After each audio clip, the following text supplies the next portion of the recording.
Bonjour à tous et bienvenue dans cette nouvelle vidéo. Nous n'allons pas parler d'une sortie Netflix pour une fois, nous allons parler d'une sortie cinéma. Et c'est pas une sortie cinéma si récente que ça puisque c'est une sortie du 24 novembre. Nous sommes maintenant en décembre. Mais voilà, c'est une sortie, c'est un film que j'ai mis beaucoup de temps à aller voir. J'étais très motivée, je l'attendais et en fait, quand j'ai vu les premiers retours et les premières critiques, j'ai eu très peur, j'étais très inquiète. Vous l'avez vu dans le titre, vous l'avez vu dans la miniature, je suis allée voir House of Gucci de Ridley Scott.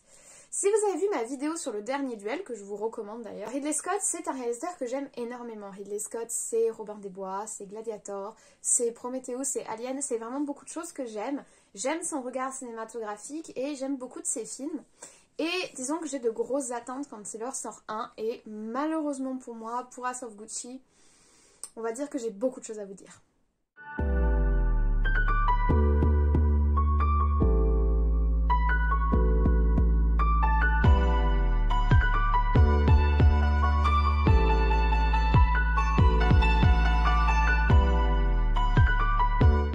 House of Gucci, de quoi parlons-nous? C'est un film de 2h37, donc c'est un film très long, qui parle de la famille Gucci et de notamment Maurizio Gucci qui a été assassiné il y a quelques années, en 1995 je crois.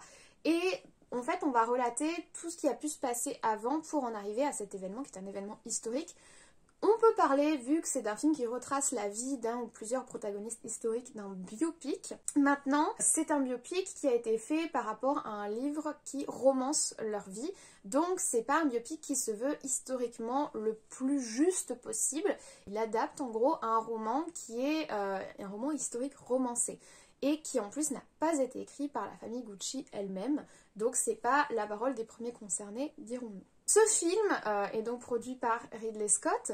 Il a quand même un casting de rêve puisqu'on retrouve Lady Gaga que personnellement je trouve, alors je suis pas du tout, ça va être horrible ce que je vais dire, mais je suis pas du tout pour faire du chiffre, pour avoir une bonne tête d'affiche, on va prendre quelqu'un qui n'est pas acteur et on va le mettre dans un film comme ils ont fait pour Eternals où ils sont allés chercher le mec de One Direction. Ils ont fait avec Suicide Squad et la mannequin là. Puis généralement c'est des gens qui n'ont pas une formation d'acteur et qui sont pas forcément doués pour ça. Ils sont doués dans d'autres domaines et c'est pour ça qu'ils sont connus. Mais voilà, c'est un mélange des genres que j'apprécie pas forcément. Pour moi il y a des acteurs, c'est leur travail et ils sont reconnus pour ça. Quel besoin d'aller chercher des têtes d'affiche extérieures qui ne connaissent pas forcément le métier et ne le feront pas forcément bien.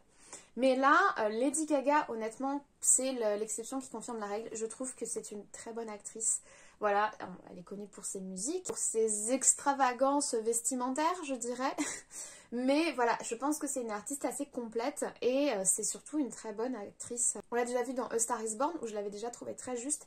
Et là, on va en parler, mais franchement, dans House of Gucci, elle déchire une fois encore.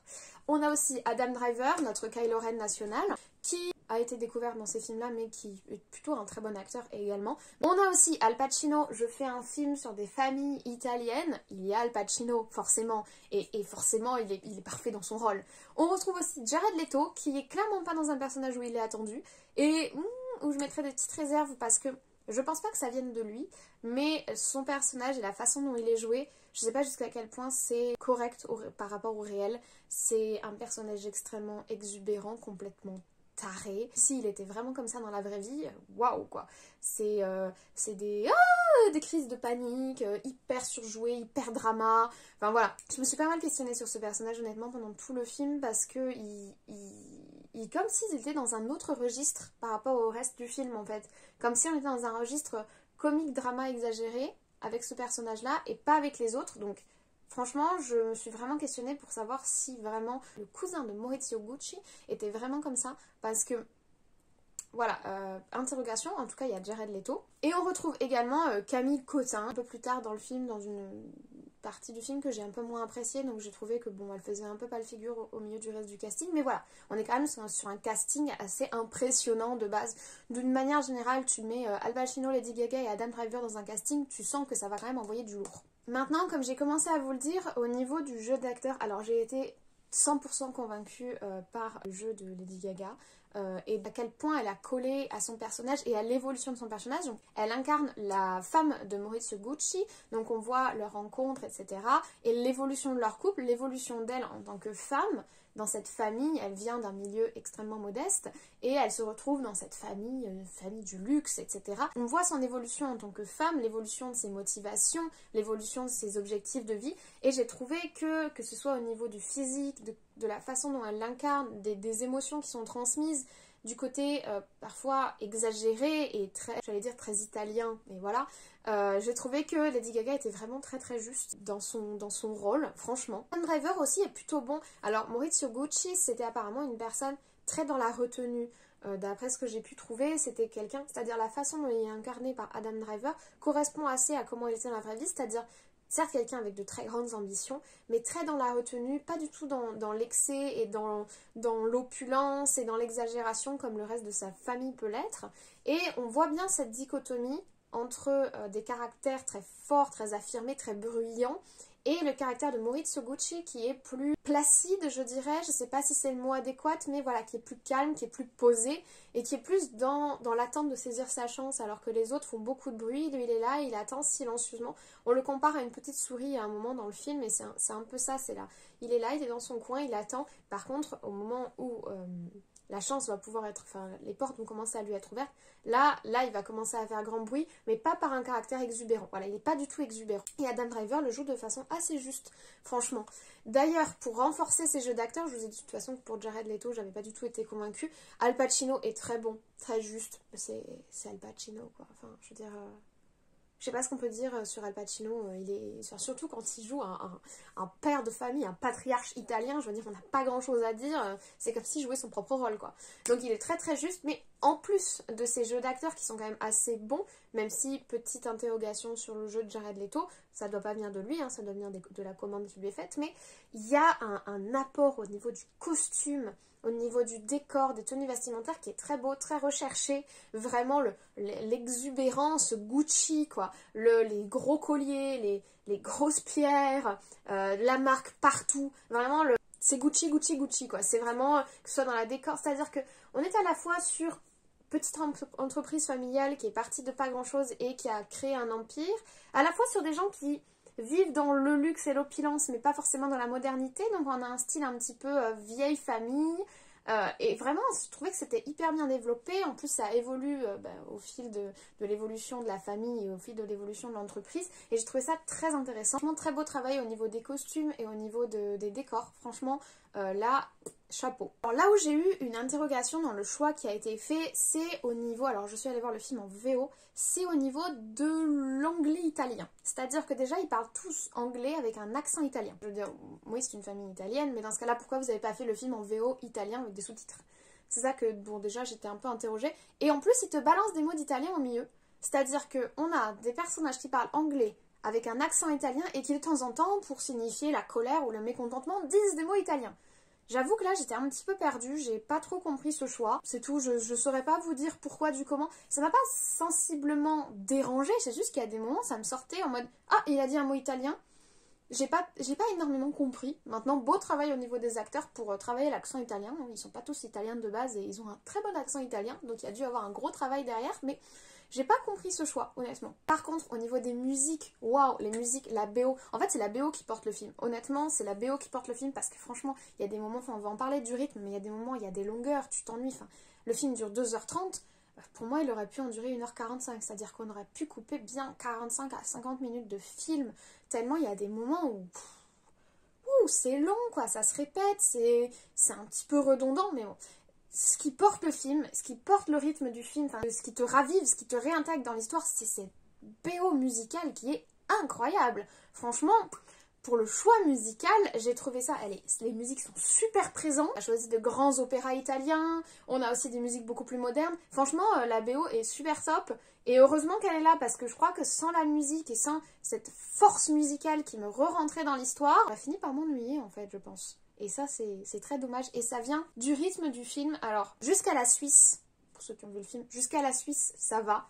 Il y a des longueurs, il y a des moments, je commence à me dire, oui, c'est bon, on a compris. Mais bon, jusqu'à la Suisse, ça va. Mais à partir de la Suisse, alors là, on étale, là, il n'y a plus de beurre et on étale du rien sur la tartine, quoi. C'est fatigant.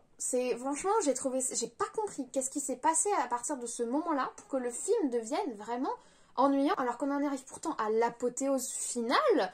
On sait que Maurizio Gucci a été assassiné, on veut savoir par qui, comment, qu'est-ce qui s'est passé, comment c'est arrivé, et c'est à ce moment-là que le film devient d'un ennui assez profond. Donc moi j'ai pas compris, honnêtement j'ai pas compris, je pense qu'il y a un déséquilibre dans la construction du film, je sais pas, au niveau du scénario, mais même il y a des moments qui sont longs, voilà.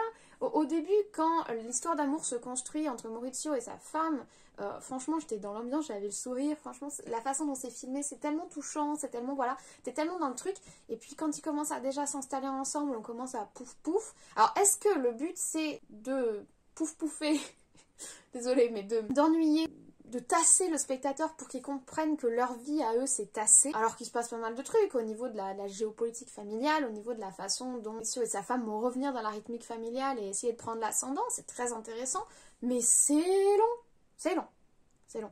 Et puis il n'y a pas de, personnellement ça m'a un petit peu dégoûtée, il n'y a pas de tant d'années plus tard. Ça aurait peut-être aidé à suivre le film parce qu'à un moment je savais plus depuis combien de temps ils étaient ensemble, plus depuis combien de temps ils essayaient de grappiller du pouvoir dans la famille, c'est-à-dire que à un moment, bah, du coup il y a l'anniversaire du grand-père, quelques minutes de film, et un anniversaire du grand-père, du coup j'imagine qu'il s'est écoulé 1 an. Mais c'est pas, au niveau de l'écoulement du temps, c'était pas très clair. Je pense vraiment qu'au niveau de la rythmique scénaristique, on aurait peut-être pu mieux faire parce que j'ai trouvé ça déroutant et je me suis ennuyée en fait vers la fin, vraiment. C'est dommage parce que la fin, c'est ce que j'attendais, l'apothéose, le pourquoi du comment. Voilà, peut-être il aurait fallu couper certains morceaux pour rajouter du procès. Je sais pas, voilà, dommage. Reste que j'ai quand même été intéressée par le film, je suis pas du tout biopic à la base, c'est pas du tout un genre que j'apprécie, voilà. C'est tout. C'est pas, j'accroche pas en général au biopic. Là, quand même, j'ai été très curieuse de découvrir la vie de cette famille, dont on connaît tous le nom, mais dont on ne connaît pas la terrible descente aux enfers, dirons-nous. Et j'ai quand même été intéressée, c'est-à-dire que j'ai quand même appris des choses.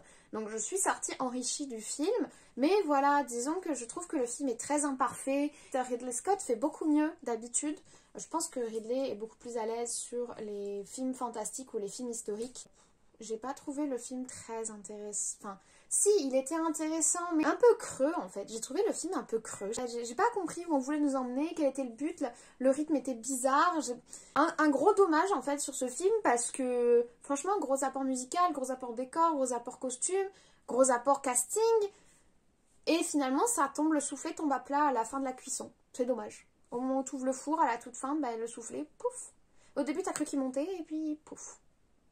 Donc voilà, c'était mon avis tardif, mais mon avis sur House of Gucci de Ridley Scott. Je vous remercie d'avoir suivi cette vidéo. Si jamais vous avez vu le film, n'hésitez pas à me donner votre avis en commentaire. J'adore répondre à vos commentaires et j'adore échanger.